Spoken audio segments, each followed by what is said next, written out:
ఓం శ్రీరామచంద్ర పరబ్రహ్మణే నమః. ఓం నమో వశిష్ఠ విశ్వామిత్ర వ్యాస వాల్మీకి సుఖాదిభ్యః. ఓం శుక్లాం భరధరం విష్ణుం శశివర్ణం చతుర్భుజం ప్రసన్నవదనం ధ్యాయేత్ సర్వవిఘ్నోపశాంతయే. ఓం నమో బ్రహ్మాదిభ్యో బ్రహ్మ విద్యా సంప్రదాయ కర్తృభ్యో వంశ ఋషిభ్యో మహద్భ్యో నమో గురుభ్యః. ఓం శ్రీరామో రామభద్రశ్చ రామచంద్రశ్చ శాశ్వతః రాజీవలోచన శ్రీమాన్ రాజేంద్రో రఘుపుంగవః. శ్రీ యోగవాసిష్టము నిర్వాణ ప్రకరణము ఉత్తరార్ధము. కాబట్టి ఓ రాఘవ, మంకీ తెలుసుకున్నటువంటి మంకీ అనేటువంటి బ్రాహ్మణుడు పరిగ్రహించినటువంటి ఈ యొక్క ఉపాయము చేత జ్ఞానమునందు ఉత్సాహము కలిగినటువంటి మనస్సు చేత మరియు కూడా వివేకము ద్వారా, ఏ వివేకము సత్య వస్తువును గ్రహించినటువంటి వివేకము ద్వారా స్వాత్మానందమునందు విహరించడం కోసం నీవు శాంతిని సముపార్జించు. ఇంకా కూడా నీ బుద్ధి రాగమయమై అంటే కోరికలతో నిండి ఉన్నటువంటి జలరహితమైనటువంటి శరత్కాల మేఘ సమూహంలాగానే క్షణకాలంలో వివేకం క్షయించిపోయి దీనత్వం ఉంటుంది కదా, దానిని పొందకుండా ఉండుగాక అని శ్రీ వశిష్ఠ గురుదేవులు రామునితో చెప్తూ ఉన్నారు. ఓ రామచంద్ర, జ్ఞానము ఉదయించినప్పుడు ఆ ఉదయించబడినటువంటి ఉత్పన్నమైనటువంటి జ్ఞానముతో కూడుకొని మనసుతో ఆ యొక్క సాక్షిత్వ స్వరూపముతో నిండినటువంటి నందమునందు విహరించడం కోసం నీవు కూడా ఈ ప్రకారమైనటువంటి వివేకము అనే పదము చేత శాంతిని సంపాదించు. ఇంకా కూడా నీ బుద్ధి ఎన్నడూ కూడా రాగాలతో నిండి ఉండి జలము నశించినటువంటి శరత్కాల మేఘ సమూహంలాగా, ఎలాగంటే శరత్కాల మేఘ సమూహం ద్వారా వర్షాలు అనేటువంటివి పడవు. ఎందుకు? శరత్కాలంలో మేఘాలు అనేటువంటివి ఉండవు. అప్పుడు ఉండనప్పుడు నదీ నదాలు అనేవి తటస్థంగా కొంచెం ఎండుతూ ఉంటాయే కానీ మళ్ళీ వర్ష బిందువులు కొత్తగా అనేటువంటి విధానంలో పడవు. అలాగా జలరహితమైన జలము లేనటువంటి శరత్కాల మేఘ సమూహంలాగానే ఒకవేళ మేఘాలు వచ్చినా కూడా దానిలో ఆ మేఘాలలో నీరు ఉండదు. ఆ నీరు లేకపోవడం వల్ల అది క్రిందికి వర్షించదు. ఈ విధంగా ఉండేటువంటి లాగానే రాగాలతో నిండిపోయి క్షణములో కొద్ది సమయంలోనే వివేకాన్ని కోల్పోయి దీనత్వాన్ని పొందుతారు కదా, అటువంటి స్థితిని నీవు పొందకుండా ఉండుగాక అని తెలియజేసి ఇంకా శ్రీ వశిష్ఠ గురుదేవులు ఇలా చెప్తూ ఉన్నారు. నిర్వాణో భవశాంతాత్మ యథా ప్రాప్తానువృత్తిమాన్ సన్నేవా సత్సమః సౌమ్య స్ఫటికా దివా నిర్మితః. సుకుమారుడవైన సౌమ్యుడవైనటువంటి ఓ రామ, స్ఫటికాదుల చేత నిర్మింపబడినటువంటి మనుజ విగ్రహంలాగానే, అంటే స్ఫటికం చేత తయారు చేయబడినటువంటి మనుష్యుని యొక్క విగ్రహంలాగానే శరీరము కనబడుతూ ఉన్నప్పటికీ కూడా లేని దానిలాగానే ఉన్నవాడవై నీవు యథాప్రాప్తములైనటువంటి కార్యాలను ఆచరిస్తూ శాంతమైనటువంటి ఆత్మతో నిండి ఉండి శాంతాత్ముడవై ఈ నిర్వాణ రూపుడవు అంటే మోక్షతత్వాన్నే పొంది ఉండు, మోక్షరూపుడివే అయ్యుండు. రామా, దృశ్యము యొక్క వృత్తి ఉన్నది కదా, అది నశించిపోయినటువంటి వాడవై అంటే దృశ్య వృత్తి రహితుడు అవడము చేత స్ఫటికము మొదలైనటువంటి యంత్రాల చేత నిర్మించబడినటువంటి మనుజునిలాగానే, ఏ విధంగా ఇప్పుడు స్ఫటికములో సర్వేక సమస్తము కూడా ఎదురుగా ఉన్న ప్రతి వస్తువు ప్రతిబింబిస్తుంది, కానీ స్ఫటికానికి అది అంటుతుందా? అంటదు.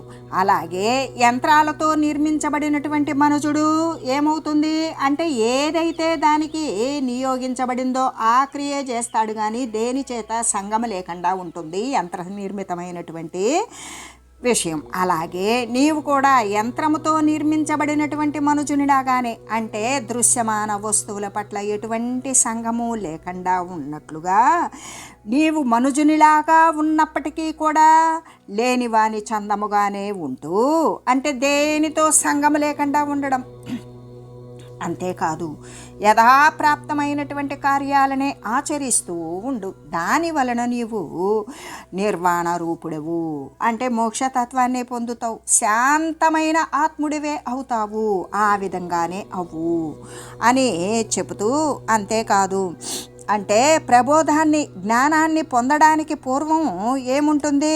ఏకమైనటువంటి వ్యాపకం, సర్వము వ్యాపించి ఉన్నటువంటి ఆత్మయే ఏకమందును సమస్తమునందు కూడా ఉండి ఉంటుంది కదా. అలా ఉండి ఉండడము చేత జ్ఞానము ప్రబోధించబడిన తర్వాత ఏమవుతుంది? సమిష్టి వ్యష్టి శరీరాలు కూడా బాధితాలు అవుతాయి.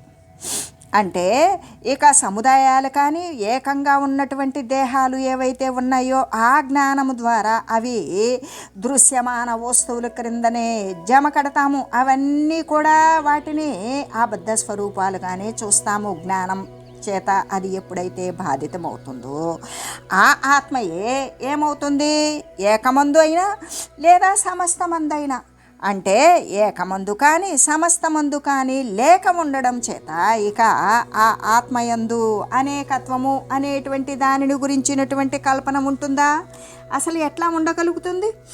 ఆద్యంతరహితం సర్వం వ్యోమచిత్తత్వ నిర్భరం శరీరోత్పత్తి నాశేషు కా చిత్తత్వస్య ఖండన. అంటే చిద్వస్తువు ఆద్యంతరహితమై ఎలా ఉంటుంది అంటే ఆది అంతము మధ్యము అనేటువంటి స్థితిగతులు లేనటువంటిదే, సదా సర్వవ్యాపకమై చిదాకాశ రూపమై నాశవర్జితమై ఉంటుంది చిద్వస్తువు. అలాంటప్పుడు ఈ శరీరాదుల యొక్క ఈ ఉపాధుల యొక్క ఉత్పత్తి అవడము, స్థితిగొని ఉండడము, నశించిపోవడము అనేటువంటి వాటి చేత ఆ చిత్తత్వము అనేది ఎలా ఖండించబడుతుంది? అసలు ఎలా పరిచ్ఛేదం యుక్తం అవుతుంది అని చెబుతూ, ఎలాగంటే చిద్వస్తువు అంటే ఆ ఆత్మస్వరూపం అది ఎలా ఉన్నది? ఆద్యంతరహితమే, దానికి ఆది లేదు అంతము లేదు, అలా లేనిది. మరి ఆది అంతము లేకపోతే అది ఎలా ఉన్నది అంటే ఖండ వస్తువు అయితే దానికి ఒక పుట్టుకనో ఇదిగో ఇలా కొనసాగుతుందనో ఇప్పుడు నశిస్తుందనో చెప్పవచ్చు. అది సర్వవ్యాపకమైనటువంటి వస్తువు కదా.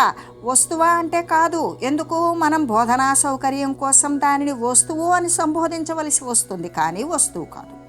సర్వవ్యాపకమైనటువంటిది ఎలా ఉన్నది? ఆకాశముతో సమానమై, ఆకాశము కంటే అతీతమై, ఆకాశ తుల్యమై, నాశరహితమై వెలయుచూ ఉన్నది. కాబట్టి శరీరాల యొక్క ఉత్పన్నాలు నశించడాలు వాటి యందు జరిగేటువంటి దాని యందు ఈ చిదాత్మ యొక్క ఖండన అనేటువంటిది ఎక్కడన్నా ఉన్నదా? ఆత్మ యొక్క ఖండన అనేటువంటిది ఉన్నదా? లేదు కదా. ఎలాగంటే ఈ శరీరాదులు ఖండింపబడినప్పటికీ కూడా ఆత్మ అనేటువంటిది ఎక్కడైనా సరే ఎప్పుడైనా సరే ఖండింపబడదు అనే కదా భావాన్ని స్ఫురింపజేస్తూ, అయితే చిత్తు యొక్క చమత్కార రూపమైనటువంటి మనస్సు యొక్క చంచలత్వము చేత ఇక్కడ ఏ చిత్తమైతే ఉన్నదో దాని యొక్క చమత్కార రూపం ఏమిటే? మనసు యొక్క చపలత్వము లేదా చంచలత్వమే. ఆ చంచలత్వము చేత జడమైనటువంటి ఈ సృష్టి స్థితి లయాలు మొదలైనటువంటి క్రీడలన్నీ మనకు కనబడుతూ ఉన్నవి. దేని యొక్క చమత్కారం? చిత్తం యొక్క చమత్కారం. ఆ చిత్తం యొక్క చమత్కార రూపంలో ఉన్నటువంటి మనస్సు యొక్క చంచలత్వము చేత చపలత్వము చేత జడప్రాయమైనటువంటి సృష్టి స్థితి లయాదులన్నీ ఈ క్రీడలన్నీ కూడా మనకు కనబడుతూ ఉన్నాయి. మనసు యొక్క చంచలత్వం ఉడిగిందా ఇక ఈ సమస్త సృష్ట్యాదులు కూడా మనం ఏదైతే సృష్టించినట్టు మరి కొనసాగుతున్నట్టు నశించిపోయినట్లు కనబడుతూ ఉన్నదో ఈ సమస్త సృష్ట్యాదులు కూడా జలమందు తరంగాలు లాగానే ఆత్మయందే ప్రతీతాలవుతాయి కదా. ఎలాగూ అంటే తరంగాలు ఉన్నవి, అవి ఎక్కడివి? జలమే. జలము కంటే తరంగాలు వేరా? కాదు. కానీ జలము వేరుగా తరంగాలు వేరుగా చూసినంతసేపు తరంగాలు మనం పెద్దగా చిన్నగా విరిగిపడుతున్నట్టుగా ఉవ్వెత్తును లేచినట్లుగా ఇలా తరంగ భేదాలతోటే మనం చూస్తాం.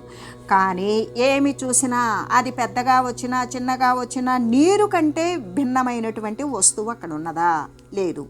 అలాగే ఇక్కడ మనసు యొక్క చంచలత్వము, మనసు యొక్క చపలత్వము అనేటువంటిది నివారించబడిందా, అది ఉడిగిందా, అప్పుడు సమస్తమైనటువంటి సృష్టి జరిగినట్లు, కొనసాగుతూ స్థితి కనబడుతూ ఉన్నట్లు, కొన్ని నాశనమైపోయినట్లు, మళ్ళీ ఉత్పన్నం జరిగినట్టు మొదలైనటువంటి ఈ జగత్ సంబంధమైనటువంటివి ఇవన్నీ కూడా దేనికంటే భిన్నం కావు, ఆత్మయందే కనబడుతూ ఉన్నవి. కానీ ఆత్మ కంటే భిన్నమైనటువంటి వస్తువు కాదు. తరంగాలు నీటి కంటే వేరు కానట్లుగానే ఈ యొక్క సృష్ట్యాదులు మొత్తం కూడా ఆత్మ కంటే, ఆత్మయందు కనబడుతూ ఉన్నవే కానీ ఆత్మ కంటే వేరైనటువంటివి కావు అని చెబుతూ, తెల్లని మేఘమునందు వస్త్రమును గురించినటువంటి భ్రాంతి నిష్ఫలమైనట్టుగానే. ఎలాగా అంటే ఇప్పుడు తెల్లని మేఘం ఉన్నది, ఆ మేఘం ఏ విధంగా ఆకాశానికి వస్త్రాన్ని ఆచ్ఛాదింపజేశారా అనేటువంటి భ్రాంతి నిష్ఫలమైనట్లుగానే, నశించిపోయినట్లుగానే, మనం ఊహించుకున్నదంతా కూడా వృధాగా నిష్ఫలంగా మిగిలిపోయినట్లుగానే ఈ దేహాదులు యందు అహం అనేటువంటిది ఉంటుంది కదా. ఈ శరీరాన్ని పట్టుకొని నేను అని అనుకుంటున్నాం కదా, ఈ నేను అనేటువంటి భ్రాంతి కూడా ఎప్పటికీ నిజము కానిదే అయి ఉంటుంది. అంటే వాస్తవము కానిదియే, అసలు ఫలమే లేనిదియే అయి ఉంటుంది అని చెబుతూ, మా వస్తుని నిమగ్నస్త్వం భవభూరి భవప్రదే వస్త్వనంత సుఖాయాధ్యం భవ్యం భావయ భూయతే. కాబట్టి రామ, అనేక సంసార రూప ఐశ్వర్యాలను ఇచ్చేటువంటి ఈ యొక్క అబద్ధ స్వరూపమైన, లేకనే ఉన్నట్లుగా కనబడి లేకుండా పోయేటువంటి ఈ మిథ్యాభూతాదులైనటువంటి ఈ దేహాదుల యందు అహంభావము తెచ్చేత, అంటే ఈ దేహము నేను అనేటువంటి విషయము చేత నీవు దేహమే నేను అనే భావనతో నీవు నిమగ్నుడివి ఎప్పటికీ కాకుండా ఉండు. ఎందుకు అంటే అనంతమైనటువంటి, ఆది అంతము లేనటువంటి సుఖాన్నే ఇచ్చే, అంటే శాశ్వతమైన సుఖాన్నే ఇచ్చేటువంటి మోక్షం కోసమే ఆద్యమై, అదే మొదటిది అయి ఉన్నది, భవ్యమై, అదే ఉనికి కలిగి ఉన్నది, సత్యమై, అదే శాశ్వతమై ఉన్నది, నాశరహితమై, శాశ్వతమైన దానికి నాశం ఉండదు కదా. ఆ విధంగా నాశము లేనిదై ఉన్నటువంటి ఆత్మ వస్తువును మాత్రమే నీవు భావించు అని చెబుతూ, అంటే ఓ రామచంద్ర, ఈ మహాసంసారదాయకమైన, అంటే ఎలాగంటే గొప్పదైనటువంటి సంసారాన్ని, శరీరాల యొక్క రాకపోకలను కలిగించేటువంటి ఈ అవస్తువే అయినా అబద్ధమైనటువంటి మిథ్యాభూతమైన ఈ దేహము మొదలైనటువంటి ఈ యొక్క దృశ్యమాన వస్తువులు అనే ఈ యొక్క దేహాది పదార్థాల యందు నీవు ఎప్పటికీ కూడా సత్యభావన లేకుండా ఉండు, నీవు నిమగ్నుడువు కాకుండా ఉండు, వాని యందు అహంభావాదులను కలగకుండా ఉండు. ఎలాగంటే భవ్యమై, ఆద్యమై ఉన్నటువంటి సత్య వస్తువుకు ఆత్మవే ఏ ఆత్మ అయితే ఉన్నదో నీవు ముక్తి కోసము ఆ ఆత్మతత్వాన్ని భావించు అని చెబుతూ, చిదాకాశము ఎలా ఉంటుంది, ఆది అంతము లేకుండా అనంతమై ఉంటుంది. ఒక పరిమితి, ఒక పరిధి లేనిది అయి ఉంటుంది. సర్వేక సమస్తము వ్యాపించి ఉన్నప్పుడు అది సమరూపమే అయి ఉంటుంది. ఇదే కదా పరమమైనటువంటి ఆత్మ వస్తువు. ఇటువంటి పరమ వస్తువునందే నీ మనసు కూడా పరమై దాని యందే నిలకడగలిగి దాని యందు మమేకమయ్యుండుగాక. ఈ ప్రకారమైనటువంటి నిశ్చయం కలిగి ఉండడము చేత నిరంజనమైన, అంటే దోషరహితమైనటువంటి ఆత్మ ఏదైతే ఉన్నదో ఆ ఆత్మ నీవే అయి ఉంటావు. ఎలాగంటే ధ్యాత, ధ్యానము, ధ్యేయము ఇవి ఒకంతైనా సరే సత్యాలు కానే కావు. ధ్యాత అంటే ధ్యానించేవాడు, ధ్యానము అంటే ధ్యాత చేసేటువంటిది, ఈ ధ్యానం ద్వారా ధ్యాత ధ్యేయాన్ని కనుగొనడం అనేటువంటి ఈ మూడు త్రిపుటీకరణము అనేటువంటివి ఎప్పటికీ కొంచెమైనా సత్యము కానే కావు. అవి ఎలాగంటే ద్రష్ట, దర్శన, దృశ్యాలు అన్నట్లుగానే ఈ ద్రష్ట అంటే ఏ ద్రష్ట అయితే ఉన్నాడో దృశ్యాన్ని చూస్తూ ఉన్నాడు. చూసేటువంటి విషయం దర్శించడం అంటే ద్రష్ట దృశ్యాన్ని దర్శిస్తూ ఉండేటువంటి ఈ దృశ్యాలన్నీ కూడా అంటే చైతన్యం యొక్క ఆ యొక్క చిత్తు యొక్క ఆ పరాత్మ యొక్క పరమ వస్తువు యొక్క లీలలు విభూతులు ఐశ్వర్యాలే అయి ఉన్నాయి. ఎలాగంటే జడ వస్తువు అంటే ఈ దేహాదులు, ఈ జడ వస్తువు చైతన్యము లేకపోతే అంటే దేహాది సంబంధమైన దృశ్యమాన వస్తువులు అన్నీ కూడా ఈ చైతన్యము అంటే సచ్చిదాత్మ అనేటువంటిది లేదనుకో, ఆ చిదాత్మ అనేది లేకపోతే ఎక్కడా కూడా అనుభూతము అనేటువంటిది కానేరదు కదా. ఎందుకు? దాని యొక్క సామీప్యము చైతన్యం యొక్క సన్నిధానం మాత్రము చేతనే అది ఉత్పత్తి అవుతుంది, మరి స్థితిని కొనసాగిస్తుంది, వినాశం చెందుతుంది. ఇటువంటి మార్పులు చేర్పులకి లోబడేటువంటి ప్రతి ఒక్క వస్తువు కూడా శరీరాలు మొదలుకొని చర అచర స్థిర అస్థిర వస్తువులు మొత్తానికి కూడా మూలమైనటువంటి యొక్క అనుభూతం కావాలి అంటే ఆ చైతన్యం యొక్క మరి సామీప్యం లేకపోతే అనుభూతం ఎప్పటికీ కాదు కదా. కానీ ధ్యేయమైనటువంటి చిద్రూపము ధ్యాసము లేకపోయినా కూడా స్ఫురిస్తూ ఉంటుంది. ఎలాగా అంటే ఏ ధ్యేయ వస్తువు అయితే చిద్రూపం ఉన్నదో, ఏ చైతన్యం అయితే ఉన్నదో దాని మీద మనకు ధ్యాస లేకపోయినా అది కనబడుతూనే ఉంటుంది. ఎలాగా? ప్రతి ఒక్క అణువునందు పరమాణు స్వరూపమునందు కూడా చిచ్చక్తి స్వరూపమునందు సదా సర్వత్రా సర్వవ్యాపకంగా నిత్యమై సత్యమై శాశ్వతమై వెలిగేటువంటి ఆ పరిపూర్ణమైనటువంటి పరమాత్మ వస్తువు అనబడే శుద్ధ చైతన్యము సర్వేక సమస్తమునందు కూడా నిండి పరిడి వెళ్ళబట్టే దాని యొక్క సామీప్యము సన్నిధానం మాత్రము చేతనే ఈ యొక్క జడ వస్తువులన్నీ కూడా కదులుతూ ఉన్నవి అనే విషయం తెలుసు. దాని పట్ల మనం ధ్యాస పెట్టకపోయినా, దాని గురించి ధ్యానం చేయకపోయినా మనకి దాని యొక్క స్థితి అనేటువంటిది స్ఫురిస్తూనే ఉంటుంది. ఎందుకు? అది కనబడకపోతే శరీరాలు కదలవు, ఇంకా చర అచర వస్తువులు ఉత్పన్నమై స్థితిని కొనసాగించి నశింపులు అనేవి జరగవు. సర్వేక సమస్తానికి మూలమైనటువంటిది కేవలము ఆ సచ్చిదాత్మయే అని చెబుతూ, అంటే దానిని గురించి మనం ఎరుగకపోయినా అది కనిపిస్తూనే ఉంటుంది అని తెలియజేస్తూ, ఉద్యతి ప్రతి పచ్చంద్రే వహతి ప్రళయానిలే ఆత్మతత్వం సమం సౌమ్యం నా క్షుభ్యతి నా సామ్యతి. సముద్రము ఎలాగా అంటే చంద్రోదయము చేత క్షోభన పొందుతుందో, సముద్రము ప్రతిపత్ అన్నప్పుడు ప్రతిపచ్చంద్రే అన్నప్పుడు సముద్రము పాడ్యమి చంద్రుడప్పుడు ఏ విధంగా క్షోభన బాధను పొందుతుంది. అది బాధను పొంది అంతేకాదు, మరి అది పౌర్ణమి నాడు ఎగసెగసి పడుతుంది, అమావాస్య రోజు ఎగసెగసి పడుతుంది, తర్వాత పాడ్యమి నాడు అది శుష్కించిపోతుంది, క్షోభన పొందుతుంది. అటువంటి ప్రళయవాయువే వీచడము చేత శుష్కించిపోతుంది. అలాగే సదా ఏకరూపమై సమస్థితిలో ఉండి సమమై సౌమ్యమైనటువంటి ఆత్మతత్వము ఎప్పుడూ కూడా సంక్షోభాన్ని పొందుతుందా, శమిస్తుందా? సంక్షోభాన్ని పొందదు, శమించదు. అనేక శరీరాలు రాని, అనేక ప్రళయాలు రాని, అనేక ఉత్పాతాలు రాని, అనేక దేహాలు నశించని, అనేకం ఉత్పన్నం కానీ ఆత్మతత్వం ఎప్పుడూ కూడా సంక్షోభం అనేటువంటిది పొందదు, శమించదు.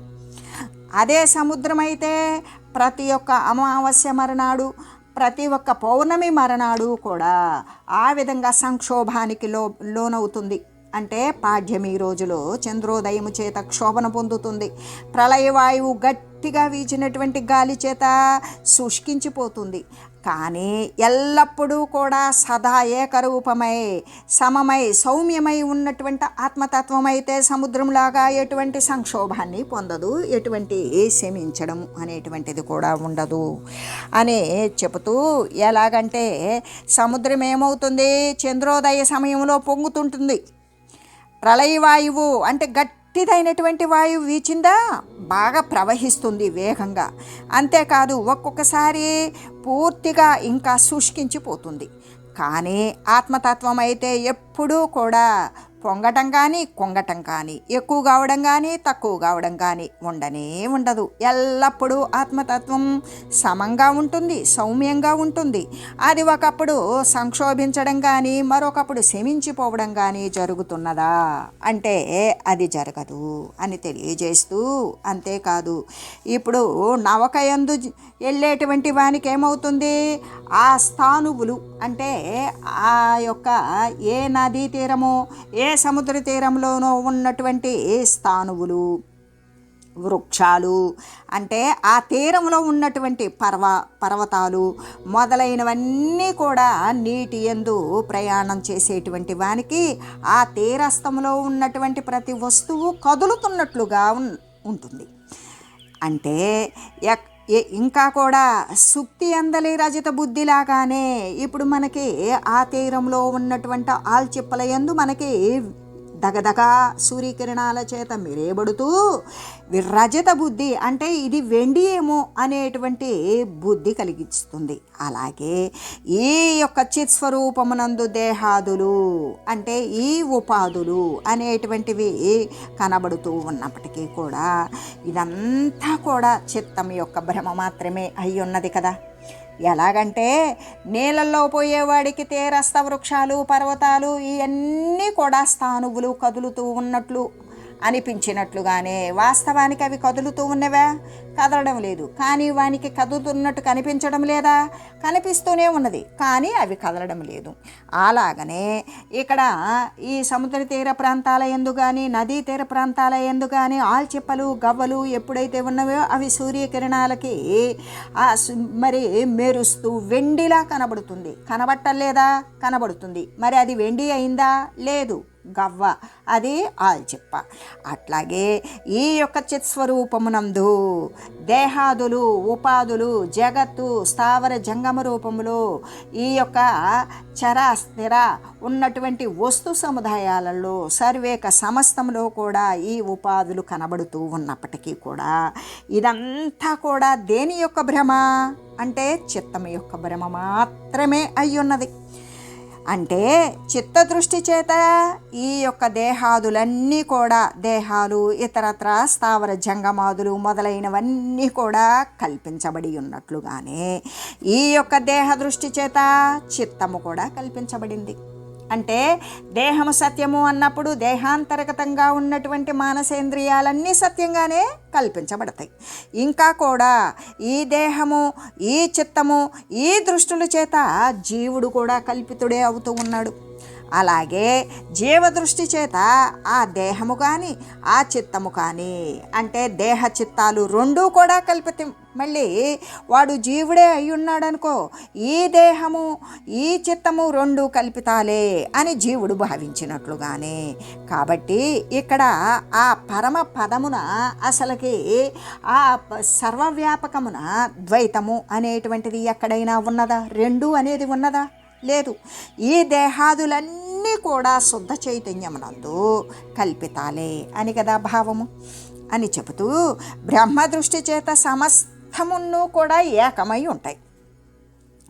శాంతమై ఉన్నట్టే పరబ్రహ్మ రూపమే అయి ఉంటుంది. అక్కడ ఈ జగత్తులు మొదలైనటువంటివి కానీ లేక ఇతరమైనటువంటి మరి ఏ భ్రమ కానీ ఓకింతైనా కూడా ఉంటుందా? ఉండదు. ఎందుకు? వాడు బ్రహ్మదృష్టి చేత సమస్తము ఏకమైనట్టి శాంతమైనటువంటి బ్రహ్మరూపాన్నే చూసి బ్రహ్మరూపమే తాను అయినప్పుడు అక్కడ ఈ జగత్తులు కానీ ఇంకా ఇతరమైనటువంటి ఈ దేహాదులు కానీ మరి ఇతర ఈ చిత్తచాంచల్య భ్రమలు కానీ మరి ఏవైనా ఒకంతైనా బ్రహ్మదృష్టి యందు ఉంటాయా? ఉండవు అని చెబుతూ, ఎలాగంటే ఆకాశమున తోట ఉంటుందా? ఉండదు. అలాగే ఇసుక యందు నూనె ఉంటుందా? ఉండదు. చంద్రబింబమునందు మెరుపు ఉంటుందా? ఉండదు. అలాగే తత్వదృష్టి యందు దేహాది పదార్థాలు కూడా లేనే లేవు కదా. ఎందుకు? శూన్యంలో తోట ఉంటుందా? వనం ఉంటుందా? లేనట్లుగానే ఇసుక యందు తైలం ఉంటుందా? ఇసుక యందు తైలం లేనట్లుగానే చంద్రబింబమున మెరపు లేనట్లుగానే మెరపు అనేది చంద్రబింబంలో ఉంటుందా? కాదు. మెరుపు అనేది మేఘాల మధ్యలో వస్తుంది కాబట్టి చంద్రబింబమునందు మెరుపు ఉంటుందా? లేనట్లుగానే తత్వదృష్టి యందు ఏ పారమార్థిక చింతతే చేత ఆ జ్ఞానాన్ని సముపార్జించుకొని పరమాత్మ తత్వాన్ని యందు దృష్టిని గాంచి పెట్టుకున్నటువంటి వారికి ఈ దేహము మొదలైనటువంటి జగత్ సంబంధమైన పదార్థాలు ఉంటాయా? ఉండవు అని తెలియజేస్తూ అవిద్యమాన ఏవాస్మిన్నాభిభిః జగద్భ్రమే ఏతదేవ పరం సత్యం విద్ధి సత్య విధాంవర. సత్యము తెలిసేటువంటి వారిలో కూడా శ్రేష్ఠుడివే అయినటువంటి వాడవు ఓ రామా. లేనిది అయినటువంటి ఈ జగత్తు యొక్క భ్రమయందు నీవు భయాన్నే పొందవద్దు. ఎందుకు అంటే ఈ జగత్తు అనేటువంటిది వాస్తవంగా అసలు లేనిదే. ఇది పరమ సత్యము అని నీవు తెలియాలి. ఏ విధంగా అంటే సత్యవేత్తలలో అసలు సత్యాన్ని గురించి తెలిసినటువంటి వారిలో నీవు గొప్పవాడవు రామా. కాబట్టి లేనిదే మిథ్యయే అయినటువంటి ఈ జగత్తు యొక్క భ్రమయందు నీవు ఏమాత్రము భీతిళ్లకు భయపడకు. ఈ జగత్తు యథార్థముగా నీవు ఎప్పుడైతే జ్ఞానములో విచారించి చూసావో అసలు ఈ జగత్తు అనేది యథార్థముగా లేనిదే లేదు. ఇది పరమ సత్యము అనేటువంటి జగత్తు లేనిదే అనే విషయాన్ని నీవు అదే సత్యమని నీవు నమ్మవలే అని చెబుతూ ఓ రామచంద్ర, జగత్తే కలదు, అద్వితీయమైనటువంటి బ్రహ్మసత్తయే లేదు అనేటువంటి భ్రాంతి ఏదైతే ఉండి ఉన్నదో అది ఇప్పుడు నా ఉపదేశము చేత ఇక బంధానికి కారణము వేరేమి ఉంటుంది? నువ్వే చెప్పు. జగత్తే కలదు అంటే అద్వితీయమైనట్టి బ్రహ్మసత్తే లేదు అనేటువంటి భ్రాంతి ఉన్నది కదా. అసలు జగత్తు ఎందుకు అంటే అజ్ఞానము చేత ఆవరించబడినటువంటి అజ్ఞానము చేత జగత్తు సత్యముగా భావిస్తూ ఉన్నావు. అటువంటి జగత్తే ఉన్నది అంటే రెండవది లేనిది అయినటువంటి ఏ బ్రహ్మసత్తా అయితే ఉన్నదో అది లేదు అనే భ్రాంతి ఏదైతే నీకు ఉండి ఉన్నదో అది ఇప్పుడు నేను తెలియజేసినటువంటి జ్ఞానోపదేశము చేత అది నశించిపోయినది కదా. అది నశించినప్పుడు ఇంకా బంధానికి కారణం వేరేమైనా ఉన్నదా? అస్సలు ఏదీ లేదు. ఎలాగంటే నువ్వు కుండ, మూకుడు, చట్టి మొదలైనటువంటివన్నీ కూడా నీవు మూకుడు చేసినా మట్టితోనే, చట్టి చేసినా మట్టితోనే, కుండ చేసినా మూకుడుతోనే, బాణ, కలశము, ముంత, చెంబు ఇటువంటివి ఎన్ని రకాల పాత్రలను తయారు చేసినప్పటికీ ఇవన్నీ దేని చేత తయారైనవి? ఇవన్నీ మట్టి చేతే తయారైనవి. అంటే ఇవన్నీ కూడా కేవలము మట్టి మాత్రాలే అయినట్లుగానే ఈ జగత్తు చిత్తము మాత్రమే అయ్యున్నది. ఈ జగత్తుగా చూడు, విశ్వంగా చూడు, ప్రకృతిగా చూడు, తెలివిగా చూడు, శరీరంగా చూడు, ఏది చూసినా ఈ జగత్ సంబంధమైనటువంటి ప్రతిదీ కూడా కేవలము చిత్తము మాత్రమే ఉన్నది. చిత్తం యొక్క చింతన మాత్రమే ఉన్నది. చిత్త చాంచల్యమే అయి ఉన్నది. ఆ చిత్తము కూడా ఏ జ్ఞాన విచారణ చేత ఎప్పుడైతే చేశావో ఆ విచారణ చేత ఆ చిత్తమును క్షయించిపోతూ ఉన్నది అని చెబుతూ ఆపత్సు సంపత్సు భవేషు శాంతైషణ హర్ష విషాద సంవిత్ సౌమ్యాదహం భావ విదా విముక్తో యథాస్థితం తిష్ట విలేయమాస్వ. రామ, నీవు శాంతమైనటువంటి నా యొక్క ఉపదేశము చేత అహంభావరహితుడివే అయ్యుండు. సంపదల యందు కానీ హర్షం అంటే సంతోషము, కోరికలు కానీ ఆపదల యందు దుఃఖము కానీ లేనటువంటి వాడవై పదార్థాల యొక్క ఉత్పత్తి యందు పదార్థాలు నశించినప్పుడు కూడా సుఖాన్ని పొందక దుఃఖాన్ని పొందక సమరూపంలో ఆత్మస్థితి యందే స్థితిని కలిగి ఉండు. ఇంకా ఎన్నటికీ కూడా ఉపదేశాన్ని మరిచి జ్ఞానాన్ని మరిచి స్వరూపస్థితి యొక్క దారుఢ్యాన్ని కోల్పోయి ఉండకు అని శ్రీ వశిష్ఠ గురుదేవులు తెలియజేస్తూ ఓం మంగళం శ్రీ గురుదేవాయ మహనీయ గుణాత్మనే సర్వలోక శరణ్యాయ సాధురూపాయ మంగళం. ఓం మంగళం కోసలేంద్రాయ రామాయ రామభద్రాయ చక్రవర్తి తనూజాయ సార్వభౌమాయ జానకీ వల్లభాయ శ్రీరామచంద్రాయ మంగళం. ఓం తత్సత్.